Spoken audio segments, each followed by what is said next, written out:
Welcome to Asking the Question, Safer Spaces for the Gender and Sexuality Diverse Community. I am joined here with our friends from ACON. NADA proudly acknowledges the Gadigal people of the Eora Nation as traditional custodians of the land on which our office stands. We extend this acknowledgement to all our Aboriginal and Torres Strait Islander people across Australia and pay respects to elders past, present, and future. This land was never ceded, always was, always will be. And I do acknowledge that by doing an acknowledgement of country doesn't do anything meaningful in giving land back. Before we get into it, I just wanted to say thank you to everybody that's on this webinar and to our colleagues over at ACON. It's really hard out there, the work that we're doing at the moment in drug and alcohol with the workforce crisis. Everybody's working very hard and it's very appreciated, and you all should pat yourselves on the back because you're turning up every day for probably the most vulnerable people in Australia. Just for some quick introductions. As mentioned, we're joined by ACON. We have Joel Murray, the manager program delivery, community health and well-being. Liz Duck Chong, project officer for trans health equity, and Christopher Knight, peer navigator for P4T, which I'm looking forward to hearing more about that. And I want to note, because I really love the title, the peer navigator, that's really clever. I'm Sarah Eder. I'm the clinical director here at NADA, and I'm joined by Tata De Jesus, who is the program manager. Just an overview of what we're going to talk about today. So why is this stuff important? Why is NADA in this space? The new questions that NADA has updated their data set with that have been guided by the Australian Bureau of Statistics. ACON very lovingly and kindly put together a nice video of some role play, so we'll play that. Joel Murray is going to do a fancy ACON endorsement, which we're really looking forward to. And then I'll facilitate some questions to this panel and we'll open it up to anybody else that has any further questions. So why is this important? In 2017, the National Drug Strategy was released and LGBTQI people were listed as vulnerable and priority populations. And the data would show us, which I'll get into a bit more later, that people identifying as gay, lesbian, bisexual, transgender, or intersex have more harmful drug use. They present with more severe mental health, and their health outcomes are poor in comparison to the heterosexual population or the cisgendered population. So it's important that we acknowledge this community, its particular struggles, and acknowledging that allows us to respond to it. So that's why this is really important. Data collection is really important because if we don't collect data on people, specifically gender and sexuality diverse communities, we don't know where they are, what they're doing, how they're accessing services, if they're not accessing services, what are their client profiles, what types of services work better with our community. And if we don't have that data, we're erasing the community and the opportunity to respond to them. It also allows you to capture the full client profile. So when clients are accessing your service and they have a LGBTQI background or a part of the gender and sexuality diverse community, it provides opportunity for you to maybe build in some additional support or speak to them about how that is for them, how that maybe has contributed to their drug and alcohol use, how that's helped them with their drug and alcohol use, and also allows you time and opportunity to maybe tap on places like ACON to provide additional support for those clients while they're going through treatment, regardless of what that treatment looks like for them. So it creates additional support. It also signals safety to clients. So NADA have kind of set this up where we are asking services to ask on assessment about gender and sexuality diverse communities. And it signals to a client they don't have to out themselves. This is a safe space for them to access. This is somewhere where they can go and they can be their full person. Often our communities don't go to services or don't access treatment because they find it hard to navigate these conversations with mainstream services. When we ask and we lead, it signals to them. It also signals to other people who are accessing the service that this is a place where gender and sexuality diverse communities will access, and they're a priority population, and we will ensure safe and equitable treatment to everybody that comes to our service. NADA has continuously got more requests and call outs for support around gender and sexuality diverse communities and clients. So we're continuing to see this in our space on our end, and it continues to be a priority for NADA to advocate. It also allows, when NADA collects this data, so it goes into our NADABase, and we have custodianship of data for a large majority of the NGO AOD sector. It allows for NADA to collate the data and say, look, out of 100%, 15% of people that are accessing services are of gender and sexuality diverse communities. And these are the types of services that we see are most successful, or these are some of the services that have had good success. Why don't you go and have a chat to them and see what practices they've done that have helped improve their practice? It also allows for, when you have data, you can go into research and look at best ways and improve best practice and have informed best practice specific to the community. And when you have research and you have best practice, you also have the opportunity to receive additional funding or be competitive in the market. So collecting the data as a starting point is the place to be. We need to know what's out there to know what we need to do to respond.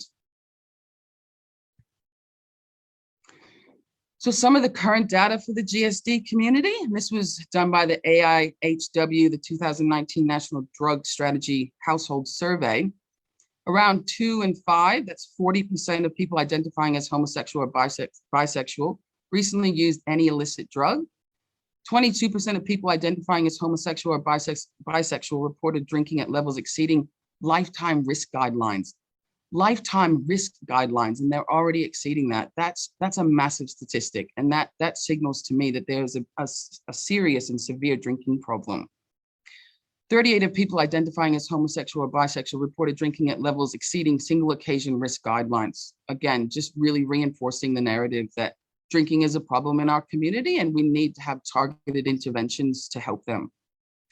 And the portion of people who identify as homosexual or bisexual who smoke daily is 16%. And all of these statistics are well above the average for cisgendered heterosexual people. So in comparison, this community, our community, my community is struggling. Just a kind of an overview of NADA data. So NADABase is an online client treatment and outcomes data built and supported by NADA for its members. So it holds national minimum data set data for all of its members. NADA has custodianship of that data, not ownership of that data. And one of the collections is about gender and sexuality diverse people. It also holds client outcome measures, which allows NADA to look across the sector, see where people are at, what's working, what's not working, and what are some good ways forward. And NADA is also really keen to start embarking on some benchmarking across the sector. And that's something that we will keep you all up to date for. Thank you. So what's happened since? So in 2017, NADA did a review of NADABase and looked at what can we do to better support the clients that people are seeing, as well as support the membership, the general NADA membership. So we introduced some risk screeners. So that would speak to bloodborne viruses, domestic family violence, suicidality. But along with that, we also introduced gender and sexuality items into NADABase. At this point in time, gender and sex were put into one question and sexuality was another question. In around mid-2021, the Australian Bureau of Statistics released the standard for sex, gender, variations of sex characteristics, and sexual orientation variables. That just means that there's a standard way of collecting and asking the questions around sex at birth, gender identity, variations of sex characteristics, and sexual orientation. And then soon after that, for the start of the collection of financial year 2022-2023, which is this financial year, the Australian Institute of Health and Welfare have followed suit and have now updated their data collection and submission guidelines to include sex at birth and gender identity as requirements to be collected at each drug and alcohol service. So NADA as well have followed suit. We have now updated and implemented the changes from the ABS, and that's now reflected in NADABase as of the 1st of July. So the questions that we have updated, the first one was around gender identity. So as I've mentioned, these two were lumped together at the beginning. So sex and gender were lumped together. We have now separated these questions. So gender identity talks about who a person feels themselves to be. And it's the way that they describe themselves to the world. So it can account for people who align with the sex recorded at birth, but it can also account for people who don't align with that. So it takes into account cis and trans experiences. If you find in NADABase, you'll find that there are several options available to choose from, but if the person doesn't align with any of those that are written as options, then they can choose to type in a different term and specify how they would like to be identified. The next question that we've updated was a question around sex. So it's now been changed to sex at birth. And this refers to basically what's written in your birth certificate. Again, this goes around about cis and trans experiences. So when collecting the question around sex at birth, it always has to be in tandem with asking the question around gender. So it's always a two-step method, which you'll see later on in the role plays that were done really beautifully. And in addition to the NADABase questions is a question around variations of sex characteristics, or otherwise known as intersex status or DSD. So this refers to people with innate genetic, hormonal or physical sex characteristics that do not conform to medical norms. So I think it's important to note for intersex status is that not everyone is aware of that. So according to the ABS, it is better to be asked as a self-reporting question. So if it's something that you can include in your intake forms, and you can sit together with a client, and if they have any questions around it, that's when you can start talking to them about this, but it's better to be a self-reporting question. And the last item in NADABase that we've updated is a question around sexual orientation. So sexual orientation talks about how a person thinks of their sexuality and the terms that they identify with.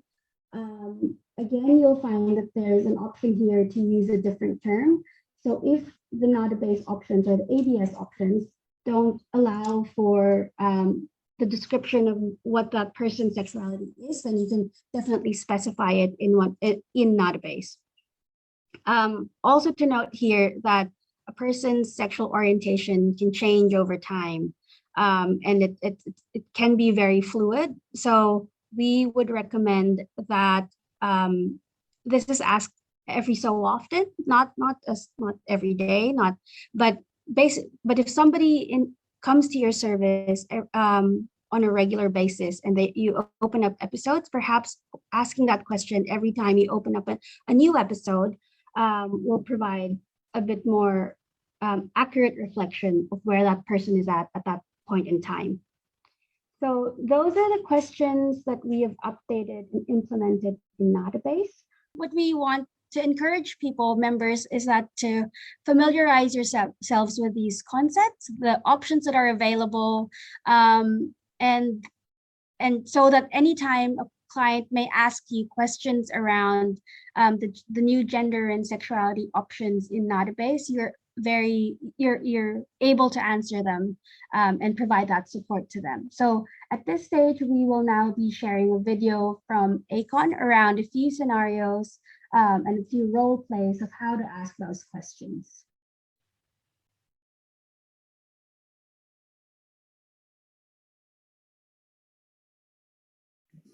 So I've just got a few questions about your gender and sexuality to ask you, if that's okay. Sure. Great. So first question, how do you describe your gender? My gender, I identify as a transgender woman. Fantastic. So the option I've got here is like woman or female. Is that okay to pop you in for that one? That would be perfect. Great. Fantastic. Thanks for that. And can I just clarify what was on your birth certificate? What letter? Why do I have to answer that question? So that's just for our intake records, just so we can figure out how many trans and cis people are accessing the service. When we're working with you and supporting you, we're just going to be referring to your gender. Sure. It's uncomfortable saying, but it was recorded as male. I totally understand that. Thank you. Thank you for that. I've just got that written down. And then finally, how do you describe your sexual orientation? For me, my sexual orientation since transition has been a little bit more fluid, but I would like to say I identify as a heterosexual. Yeah. For sure. I can put heterosexual down here for you. That would be great. Thank you. Cool. Great. Thanks so much. No worries. Thank you.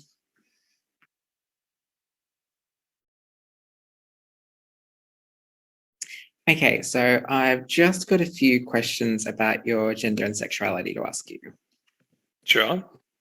So first question here, how do you describe your gender? I don't. Okay. Is there any language that you use to talk about your gender that you'd like me to record here? No, I don't have a gender. Yeah. Okay. Would you prefer I mark you down as prefer not to answer or not stated? Not stated. Yeah. Okay. Sure. Thanks. I'll pop that in. Okay. And next question, can I ask what your sex was recorded at birth? No, absolutely not. Yep, no worries. Thanks for that. I'll mark that down as not stated as well. Cool. And then last question here, how do you describe your sexual orientation? I don't want to answer this either. Yep, no worries. Cool. Thanks so much. You're welcome.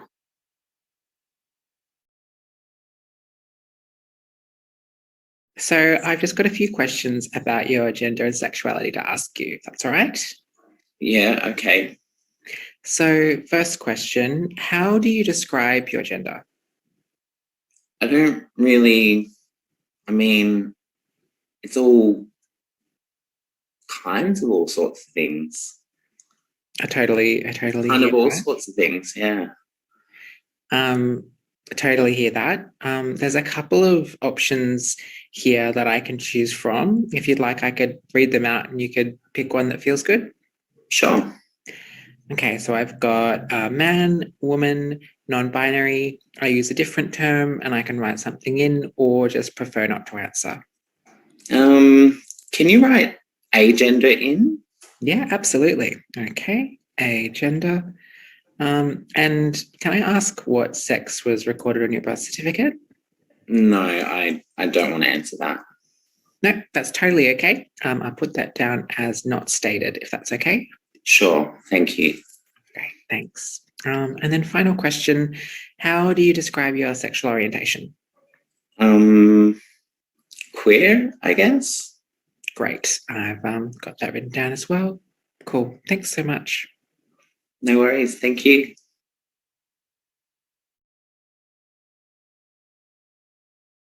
So I've just got a couple of questions here about your gender and sexuality, if that's okay. Oh, sure thing.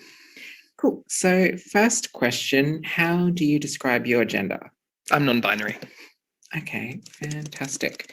And can I ask what your sex was recorded at birth? Oh, why do you want to know that? So this is just for our intake records, just so that we can know how many trans and cis clients that we've seen in the service. This answer won't affect how you're seen or treated by us. Like we'll just use your gender for any kind of that stuff. Oh, okay. Thanks for that. I had a F on my birth certificate. Yep, no worries. Thanks. And finally, how do you describe your sexual orientation? Queer. Amazing. Queer. Great. Thank you. You're welcome. Hi, everyone, and thanks to ACON for doing that video. It was fantastic. I'd like to hand over to Joel and the broader ACON team as well for our endorsement of asking the questions. And then we'll come back to some questions for the panel and then over to you all as well. Joel? Thank you so much. Hi, everyone. I'm coming from Wongal land today. I want to thank NADA for their work in this area and the leadership they're showing in using the recommended data indicators to collect sexuality and gender correctly so that we can be seen in the service. ACON is a really proud member of NADA, and we work very closely with NADA on a number of things relating to our communities and alcohol and other drug treatment services, including the upcoming revised edition of our inclusive practice guidelines that we developed with NADA, the Mental Health Coordinating Council, and CESPN. I think when we look at the data, so Private Lives 3, which is the largest cohort study of our communities in Australia, the majority of people who were seeking support for alcohol and other drug issues did seek it from mainstream treatment services. And so this highlights the need for all services to be considering the collection of this data in their services. Why is this important? Well, this data helps you to provide a fuller picture of the person who you're supporting and who's in care. It emphasises a person-centred, trauma-informed, culturally competent care and support. So yeah, I wanted to thank NADA for their leadership in this space. I know my colleague Liz has a few words to say as well. I do, yeah. I just want to, echo Giles' comments of thanking NADA for their advocacy and work in putting this together. I think it's a really beautiful sign of, I guess, the way that organizations and kind of the systems around us as trans people are reflecting like trans inclusive, trans affirming practice, and to see you being a leader in this space is really, really wonderful. So yeah, thank you greatly for that. I know we're getting into some Q&A in a second, but I just want to make a clarification point there on one of the questions in the Q&A, which is as an organization, ACON is responsible for and works with communities of diverse genders and sexualities. But as part of that, we don't directly work or advocate for intersex people. And that's the work of Intersex Human Rights Australia, who's a really wonderful and excellent organization who does that advocacy work. And so our role plays didn't reflect kind of asking those intersex questions and having those conversations, because that's not our role in advocacy. So I just wanted to specify that. So the first one that I put to the panel is, why do you think it's important to ask these questions? And do you think these questions are too invasive? I think a lot of people think, oh, that's not my business, or I don't want to offend anybody, or I'm not going to ask someone that. I'm trying to build rapport. And I wanted to hear responses from you all on how you would respond to those questions. Over to you, Liz. Yeah. Joel, why don't we start with you, Joel? Yeah, I suppose when I reflect upon myself, that my gender and my sexuality aren't compartmentalized. My gender and sexuality, it influences my everyday life. It influences my alcohol and other drug use and the attitudes and behaviors and knowledge that I have around alcohol and other drug use. I think the opposite is not asking the questions, and then that's about making assumptions that people are either cisgender or heterosexual, and that can be particularly not useful for someone from our communities who's seeking support. What we find is that complex interaction between sexuality and drug use for our communities, and it's often that part of that context for use isn't always, the space isn't always created where it's safe to talk about that. So by starting to answer these questions, as Sarah and Tata said earlier, we're starting to model ways of working and I guess the normalization of asking those questions. But we're also building up that bigger picture of the person. Absolutely. Absolutely, Joel. Go ahead, Liz. I was going to kick over to you next. You read my mind. I'm keen to jump in. Thanks, Sarah. I want to really second what Joel's saying, and also kind of reflect that one of the things we wanted to display really clearly in those role players, and we'll put together, we've got a kind of document of those scripts as well that that NADA has to be able to share as needed as well, of kind of ways to respond to those questions, is to model a really open and calm and accepting response if people don't want to answer these questions as well. Like it's really important that the responses to these questions can include like not specified or doesn't want to say, and that's a totally acceptable response for people to give, whether they're trans or cis, and to just be really open and accepting about that. There'll be some trans people and some cis people who are totally cool with just like being like, oh yeah, this is what was on my birth certificate, this is what's going on, no big deal. And there are some people who it's going to be a really big deal for, and just responding to that kind of in your interactions with them, and kind of meeting them where those feelings are, where that kind of that response is, and caring for them the same way you would for any other disclosure or information, I think. And it's really great that these new guidelines allow for meeting people where they want to disclose and where they don't. I'll just add as well.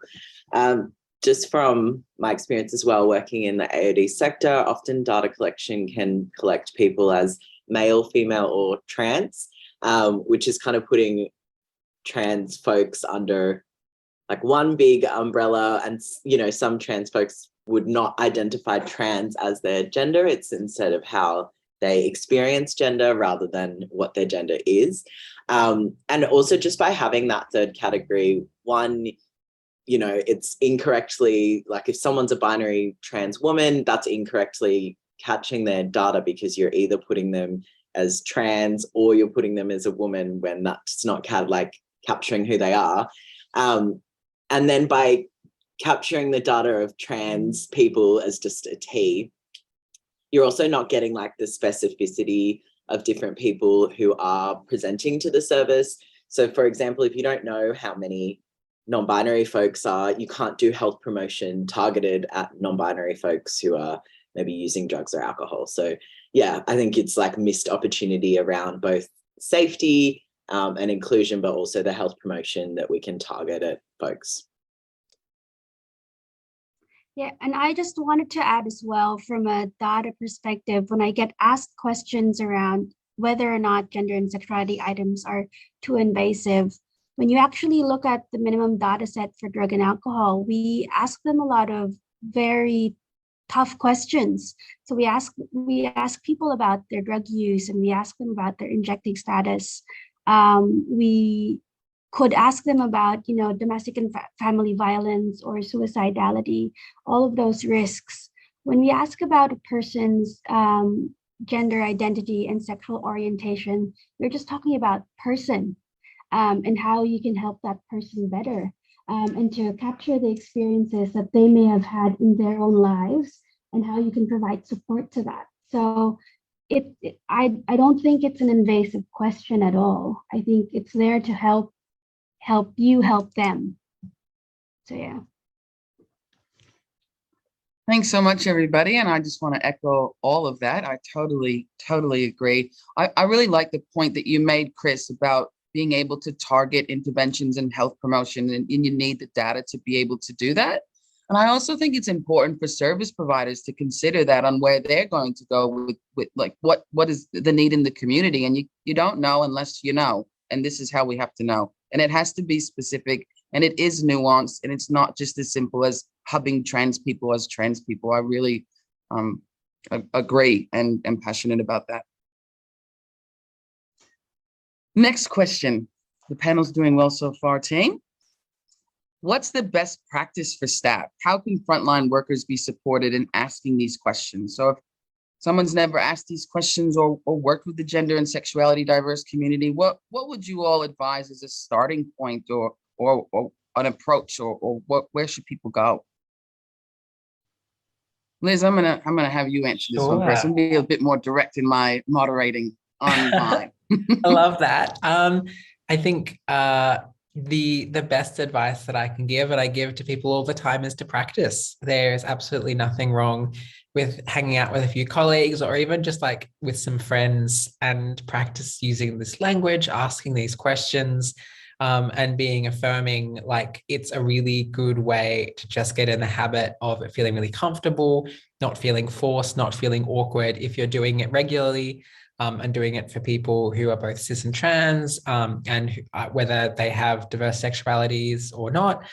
It's a really great opportunity to just kind of model that and model it for yourself. Like, we're always talking about, like, offering your own pronouns before asking somebody else's, kind of talking about yourself in that way and offering information which not only provides information for the client, but also models that, like, this is a question that I'm going to take seriously. This is information that I'm going to respect because I'm taking it seriously for myself. And it's a really, like, I've definitely hung out in like a break room with a few people and just like practice like asking each other what our pronouns are and how to ask those questions in just like a really casual way. And it becomes like quite a fun thing to do with some colleagues. So definitely recommend just getting used to it on your tongue and making it really casual. Thanks, Liz, and I completely agree. I want to add the element around confidentiality, privacy, and discretion. We're not always able to have conversations in a space where there's a reasonable expectation that we won't be heard.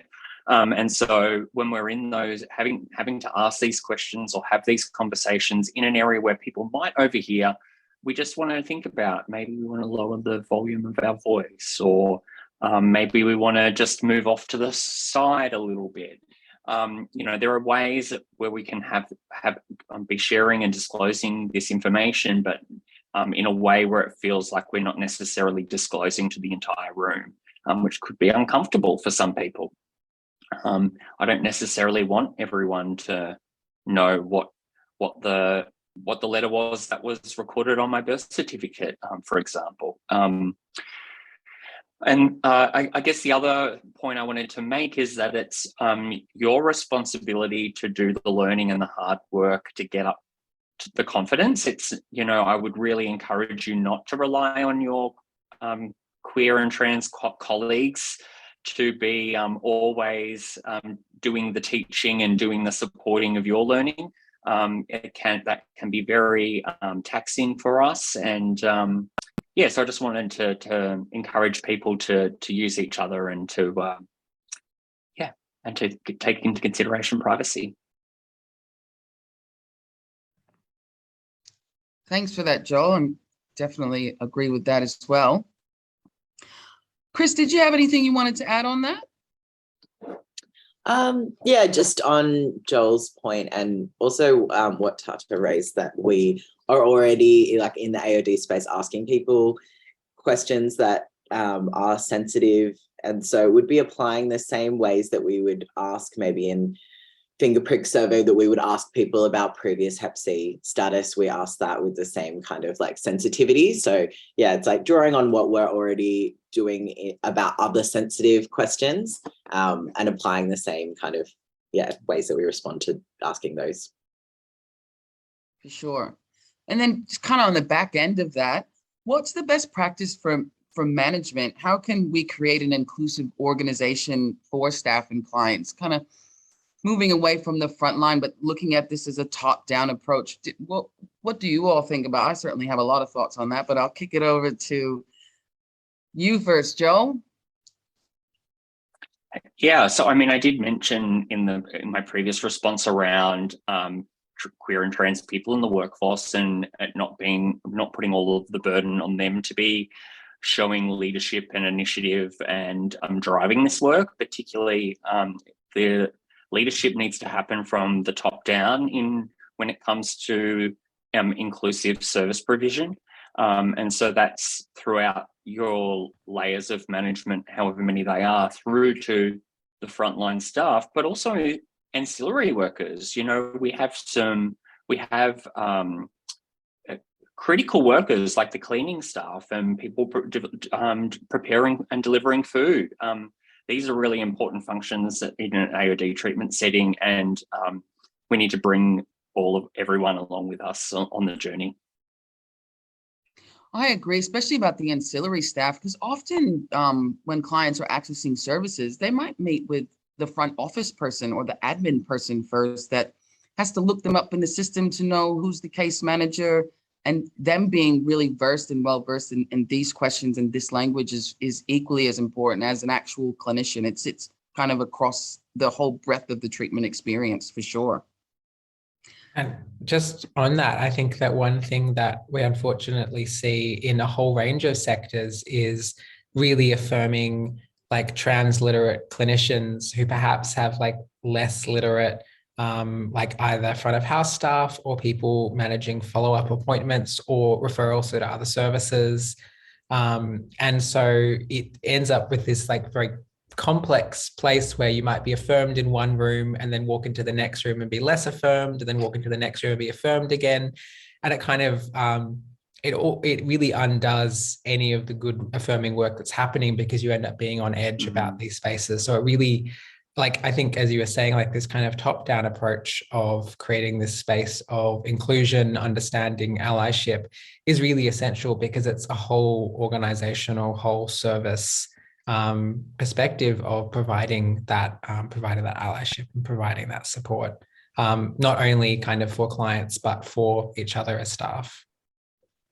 Sure. I think as well, like information on a needs to know basis is good advice. I know that working in HIV, often someone's HIV status can be shared with other people, or other people who don't need to know find out, and then that results in stigmatizing or discriminatory attitudes. And so we really want to be, when people are sharing sensitive information with us, we want to be making sure that only the people who need to know that information, because they're providing care, receive that information. So yeah. For sure. And I also think managers can encourage staff to go to things like these webinars. There's also I'm going to do a little pump here. There's a network, a gender and sexuality diverse network that NADA leads, and I'm the chair of, and we're hosting a gender and sexuality diverse forum on July 20th. So that's one way, an opportunity to be able to participate with this community and send your staff there and allow your staff time to go there and to learn. Liz is going to be one of the lovely panelists on there, so you'll be able to hang with Liz for a little bit. So another reason to come. The other point that I really wanted to make when speaking to managers is also you need to look after your gender and sexuality diverse staff as well. And often they're exposed to harm in asking these questions, because some clients might not respond appropriately, or for example, if asked if they're gay or about their sexual orientation, they might respond with something like, "I'm normal." And I think it's, as a manager, it's your responsibility to make sure that there's proper supervision in place, and that supervision does touch on this subject as well, and that you're still checking in with your staff, particularly if they're from our community. And when we were preparing, Sarah, I had a good model answer for, if someone responds with an answer like, "Oh no, I'm normal," and just confirming back to them the options that are available. So Absolutely. Not taking that on, but instead modeling what the terminology that we're collecting is. Absolutely. So what I'm hearing, do you mean, I don't know what you mean by that. Do you mean heterosexual, or there are some options here? Sort of, yeah, we've got a few options. Which one fits best for you? Yeah. And giving language. I mean, that's essentially what it's doing. It's giving language. This is how we talk about gender and sexuality diverse people, regardless if you identify or not. Because as a service, this is our response. We have a few questions in the Q&A. What if we have a bespoke client management system?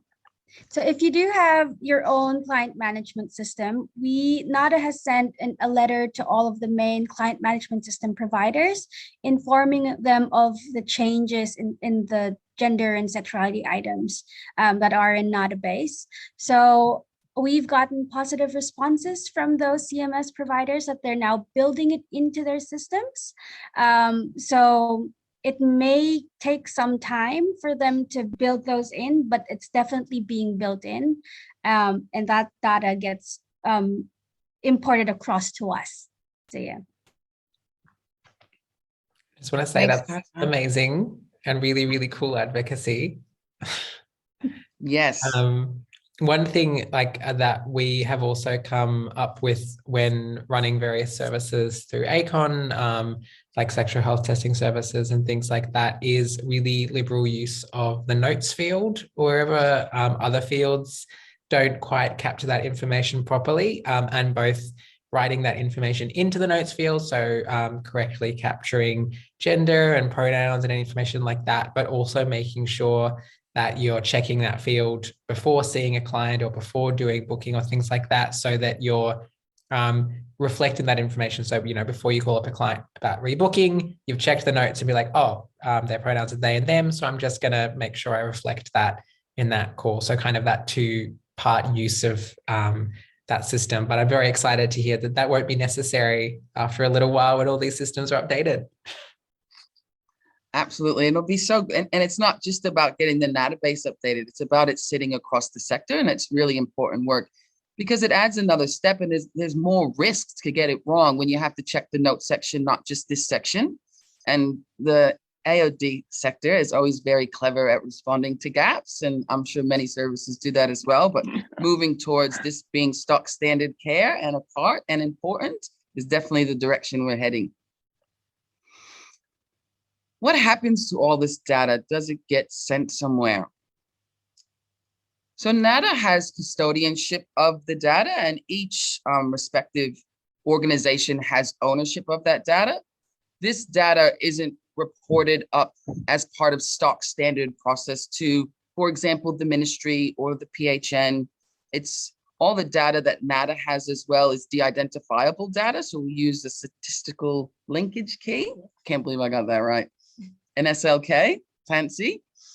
But what NADA can do with this data is have a hub of data that reflects and represents the G&SD community and has the opportunity to possibly participate in some research or being able to advise the sector on how people and who is accessing drug and alcohol treatment and guide our responses, much like what Chris was speaking about before. Any time that we submit any data to, So the only time we submit the data to any of the funding bodies is now with the changes in the AIHW submission. So they will be asking for sex at birth as well as gender identity. But again, everything is de-identified, and everything else that is not necessary to send up to the AIHW sits in NADA for NADA members to use to have ownership of.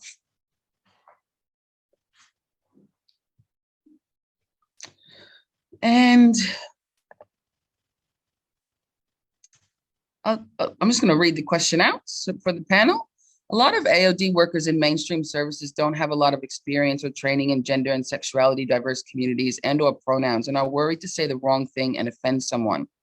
What resources, training do you recommend to give more knowledge and help them respond to their clients? How do you recommend workers start in this area if they have no experience? Chris, did you want to respond to that one? I'm picking on people now. Sure. So first thing is ACON has some awesome training, both like in-person training, but also some great e-learning on trans-affirming practice. So I'd say that that's like 100% go to, and also for like managers and organizations to give staff time to do that. Like, don't just like flick them a link and get them to find their own time, make sure like, hey, we're going to do this over the next month. Like I will give you X amount of time to do this. Because then that's actually showing it's a priority rather than like a footnote or an extra. So yeah, training definitely. then as Liz said, like role plays, getting comfortable with asking it. And yeah, so just getting that information. And then I think like managers definitely explaining why, so that it doesn't feel like, oh, this is just an extra thing that we have to do. But like saying like, you know, both that it is about safety, but also that they can see value in it from their own organization as well. So it's like making clients more comfortable, which we want to do. I mean, I know A&D workers are always really passionate about challenging stigma and discrimination. And so like framing it as like, we care about stigma and discrimination as an issue, and this is an extension of that. So yeah, explaining why, and then training and then practicing would be the things I would say, unless you've got anything else, Joel and Liz. You answered that beautifully, and I couldn't have said it. I actually couldn't have said it better. An extra point I wanted to add was just like making an attempt, even if you fumble, even if you make mistakes, is okay, because like the fact that you're trying is amazing. Is like I take that really well, and I think a lot of trans people take that on well. If you get it wrong, don't apologize. Just listen to what's being said to you in terms of the correction, and then apply that correction. You know, we don't need to be apologized to, because, you know, even I make mistakes about my own, you know, pronouns and all sorts of things. Yeah, it's just, it happens. It happens with language, but the more we do it, the easier it gets. Thanks, Joel and Chris. Liz, did you want to pop in and say anything? Or No, that is super comprehensive. I'll just say that I popped a link in the chat to the e-learnings that have been put together by the Trans Health Equity team over the past couple of years, which are really, really wonderful to do. There's the Trans Vitality General Trans Affirming Practice e-learning, and we worked with Asham to put together a trans and gender diverse sexual healthcare e-learning as well, which goes into a little bit more depth around, especially talking around some slightly trickier subjects, which might be really helpful for some of your members and staff as well. So it's, yeah, we cannot recommend them enough. And yeah, they're not too long, but they're a really, really good kind of primer in having these conversations and thinking through these things. And then, of course, just Trans Hub is an amazing resource for anyone who wants sort of a less structured and a more sort of browsy, or looking for a specific topic about trans people. Trans Hub is going to be your go-to. There's lots of information, lots of resources, lots of links. Yeah, it's very comprehensive. So yeah, we hope that people start using, you know, it's not just for trans people, it's for also people who are working with trans people. for sure. And Sham, you read my mind. NADA and ACON also joined together and put together an e-learning about asking the question specifically, and that is available on the NADA website and the e-learning page. It's also going through an update. We're working with ACON to do some updates to that. So watch this space and trying to make it a bit, asking the question being a part of best practice, not being the sole focus of the e-learning. So we look forward to working with ACON on that. Any final words, panel? We've come to our end. Does anybody have any last? I just put a little link into the Pivot Point website as well, which is ACON's AOD harm reduction and support portal for our communities. And so, you know, if you're looking for additional information to support the people who you're working with, this is a really great place to have that kind of community contextualized language, including lived experience, blogs, and yeah, a whole range of other like harm reduction and goal setting. It's a really great resource. Thanks, Joel. Liz, any final words? All good. Chris? I just want to shout out Claire Allen as well. And for organizations, you could also be a part of Pride in Health and Wellbeing. I've gone through that process with Claire with another organization, and NADA is a current member, and it's a fantastic opportunity And Claire provides expert sound advice and is there every step of the way. And thank you, Claire, for attending. Again, my name's Sarah. I'm the clinical director at NADA. If anybody has any questions or needs to reach out, I'm on the NADA website, or you can call Tata. She probably knows the answer better. Joe, Liz, and Chris, thank you so much for your time and your contribution to this. We've had a few meetings and this hour today. I know everyone's very time poor, and I really appreciate the opportunity to do this with you all. And thank you to Tata. She does a lot of work behind the scenes, and this wouldn't be done without her. Yeah, thanks for having us. Thanks so much.